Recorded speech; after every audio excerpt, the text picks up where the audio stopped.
Shalom Bapak Ibu, mari kita perhatikan berita-berita berikut ini.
Bagaimana tanggapan Bapak dan Ibu tentang berita ini?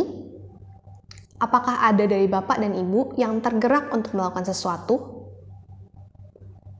Pertanyaan kita pada hari ini adalah, apakah kita sudah cukup peduli? Kalau kita perhatikan, di dunia kita sekarang ini, orang-orang menjadi saling tidak peduli satu sama lain. Dan kita secara tidak sadar sudah terbawa dalam arus tidak peduli tersebut. Apa buktinya?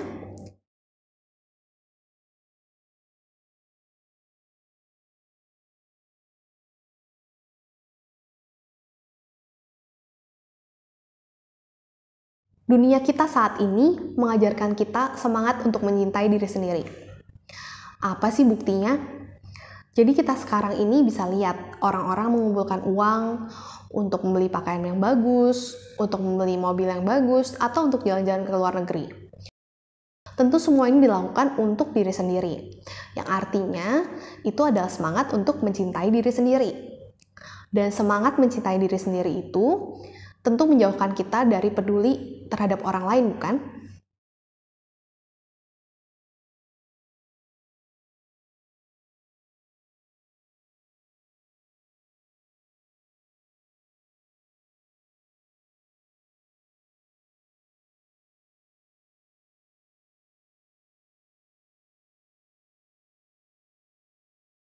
Saya akan bacakan secara parafrase atau dalam bahasa sehari-hari.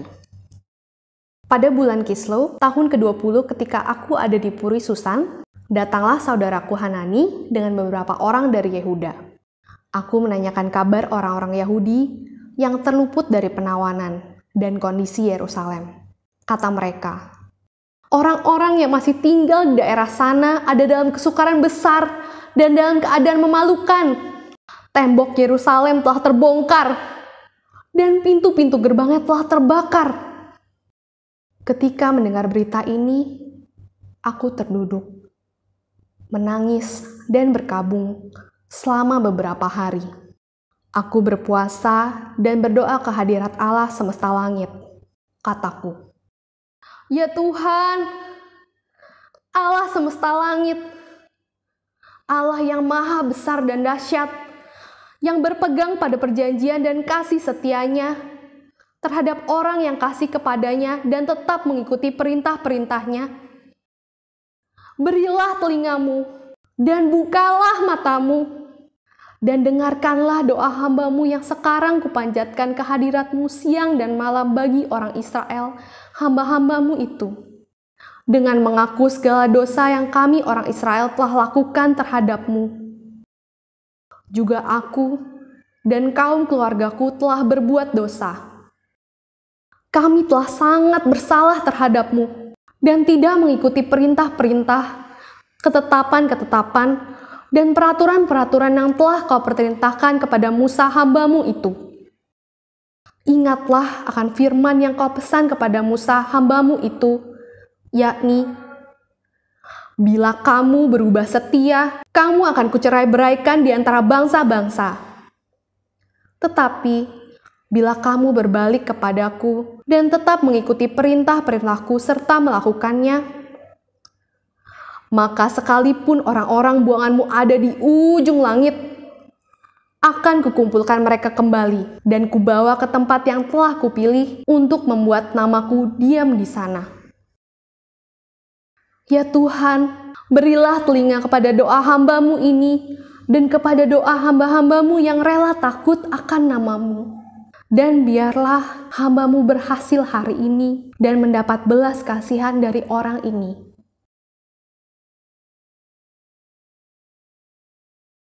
Nehemia adalah seorang juru minuman raja. Dia bertanggung jawab mengecek apakah minuman raja itu sudah aman atau ada racunnya. Artinya, dia bertanggung jawab dan mengorbankan dirinya untuk keselamatan raja. Ini menempatkan dia pada posisi yang aman. Hidupnya sudah nyaman, hartanya cukup, dan dia dikawal oleh pengawal-pengawal.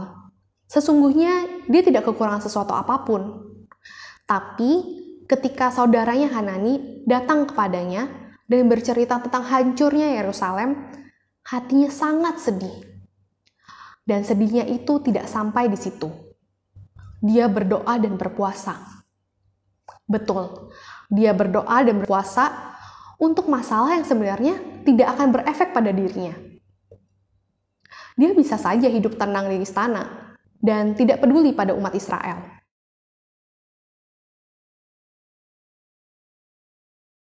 Nehemia bergerak dari hidup yang nyaman, hidupnya yang secure, ke kehidupan yang tidak nyaman dan insecure.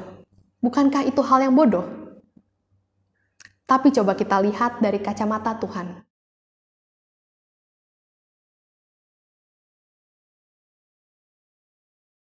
Nehemia ini justru berjalan dari hidup nyamannya yang tanpa keselamatan kepada kehidupan yang tidak nyaman tapi diselamatkan oleh Tuhan.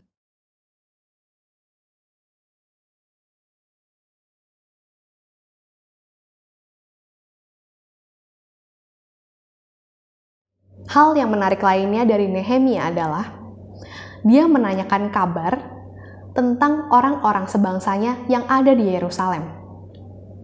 Coba kita ingat-ingat, minggu ini apakah kita menanyakan kabar tentang teman-teman kita atau siapa saja? Kalau kita tidak menanyakan kabar siapapun, berarti kadar kepedulian kita tipis juga ya.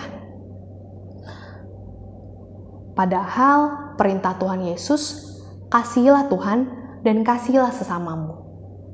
Ketidakpedulian ini harus segera dikoreksi.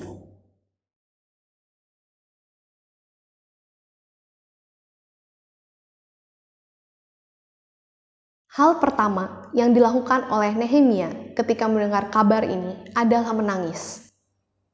Mengapa Nehemia menangis? Karena tembok dan gerbang Yerusalem telah hancur dan terbakar.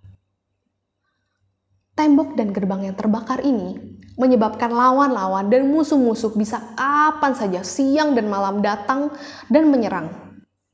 Dan orang yang di dalamnya tidak bisa melawan apa-apa. Ini sama seperti kita manusia. Ketika tembok dan gerbang kita sudah bolong atau bahkan hancur, iblis dengan mudah masuk keluar dari diri kita. Dan kita yang ada di dalamnya itu tidak bisa melawan dan pasti terseret. Apakah ada kenalan kita yang begitu mudahnya dipermainkan iblis? Bukankah seharusnya kita itu sedih? Mereka begitu mudah dipermainkan iblis? Saya punya satu orang teman kantor yang ketika anak buahnya melakukan perubahan sedikit saja, dia sudah marah-marah. Kadang-kadang perubahan itu tidak salah, tapi dia tetap marah-marah. Nah, orang seperti ini, itu adalah orang yang temboknya sudah hancur. Dia tidak punya lagi pertahanan terhadap iblis, sehingga iblis itu dengan mudah menyulut kemarahannya dengan hal-hal yang kecil. Kita seharusnya merasa sedih dan ikut mendoakan untuk orang-orang yang seperti ini. Saya juga punya seorang teman yang dia begitu percaya dengan hitungan Cina. Apapun dia hitungan-hitungan itu. Mulai dari tanggal nikahnya, bahkan ketika dia pindah tempat duduk, dia hitung menurut hitungan itu apakah dia hoki atau tidak di tempat itu. Hal ini juga merupakan contoh orang yang temboknya sudah runtuh. Karena ternyata ilmu-ilmu lain itu lebih mudah masuk dalam dirinya dibandingkan perkataan Tuhan. Kita harus bersedih untuk orang ini karena akan begitu sulit untuknya bisa mendengar suara Tuhan dan kembali ke jalan Tuhan yang benar.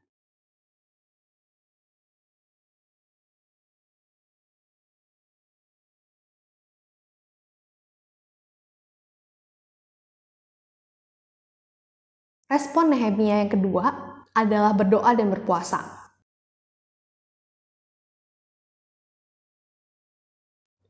Dia berdoa dan berpuasa untuk dirinya, keluarganya, dan umat Israel.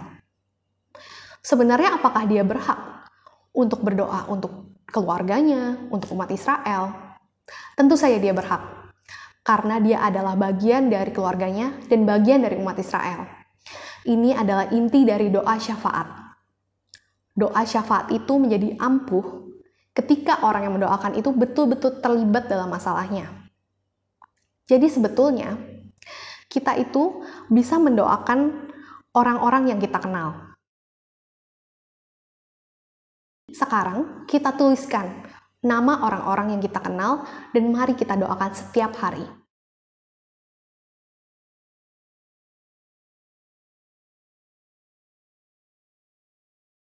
Hal berikutnya yang kita pelajari di sini adalah kita bisa berdoa untuk bangsa Indonesia.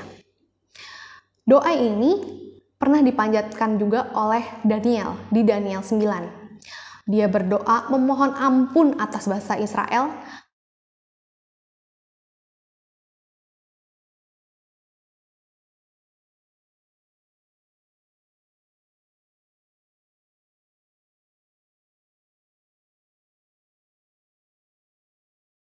Mari kita lihat janji Allah di Mazmur 145 ini. Tuhan dekat pada setiap orang yang berseru kepadanya dalam kesetiaan. Ia melakukan kehendak orang-orang yang takut akan Dia. Betul, Allah memang mengabulkan doa orang-orang yang mendoakan keselamatan bangsanya. Hal ini juga Dia janjikan kepada Yehezkiel di Yehezkiel 22 ayat 30. Aku mencari di tengah-tengah mereka seorang yang hendak mendirikan tembok atau yang mempertahankan negeri itu di hadapanku, supaya jangan kumusnahkan. Tetapi aku tidak menemuinya. Jadi sebetulnya Allah itu sudah menantikan kita untuk mendoakan keluarga kita, kenalan kita, dan bangsa kita. Jadi mari kita mulai mendoakan mereka semua.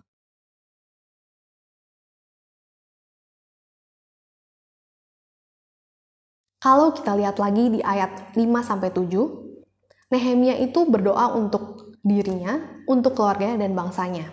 Sebetulnya yang menarik adalah doa ini sama dengan doa yang Tuhan perintahkan kepada Imam Harun di Imamat 16. Di hari itu adalah hari raya Yom Kippur, yang sampai sekarang oleh umat Israel itu dirayakan secara meriah. Nah, di hari Yom Kippur ini, imam besar itu datang ke Bait Allah untuk mempersembahkan korban penebusan dosa bagi dirinya, bagi keluarganya, dan bagi bangsa Israel. Doa yang sama juga diucapkan oleh Tuhan Yesus di Yohanes 17. Tuhan Yesus berdoa bagi dirinya, bagi murid-muridnya, dan bagi kita semua yang percaya kepadanya. Jadi, kita pun boleh berdoa dan meminta ampun untuk diri kita sendiri, untuk kenalan kita, untuk keluarga, dan untuk bangsa kita. Pertanyaan selanjutnya adalah, mengapa Nehemia harus berdoa untuk memohon ampun untuk dirinya sendiri dan keluarganya, padahal mungkin Yerusalem runtuh bukan karena kesalahan dirinya dan keluarganya? Kita harus sadar bahwa setiap dari kita berdosa, dan sesungguhnya tidak ada dari kita yang layak untuk meminta apapun pada Tuhan.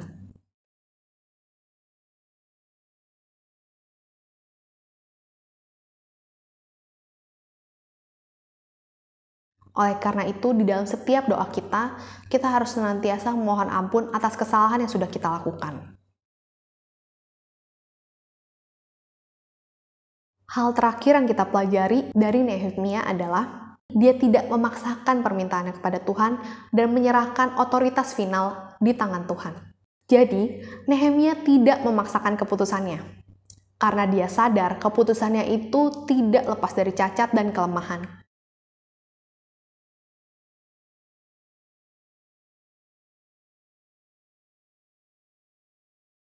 Adalah orang yang sembrono kalau dia mengambil keputusan tanpa tahu apa yang terjadi masa depan. Saya pernah dengar cerita ada seorang anak, dia disuruh orang tuanya untuk masuk ke Universitas Pariwisata. Pada saat itu memang industri pariwisata sedang berkembang. Tapi kemudian seperti yang kita tahu, di 2020 tiba-tiba pandemi COVID datang. 1.266 hotel dan 31 provinsi di Indonesia tutup pariwisatanya. Lalu bagaimana masa depan untuk industri pariwisata? Tentu tidak akan ada sampai akhirnya pandemi ini selesai. Dan anak itu sudah menerima akibat dari keputusan yang salah dari orang tuanya, yang tidak bertanya pada Tuhan sebelum memberikan keputusan. Ingat prinsip ini, tanya Tuhan sebelum mengambil keputusan apapun. Jangan mengambil keputusan kalau kita belum mendengar arahan dari Tuhan. Jadi, apa kesimpulan kita hari ini? 1. Kita bisa dan berhak untuk berdoa untuk orang-orang yang gerbang dan temboknya sudah hancur. Yang kedua, kita bahkan bisa mohon ampun untuk mereka, dan Tuhan pasti suka mendengar doa kita. Mari kita mulai mendoakan lingkungan kita mulai dari sekarang. Shalom.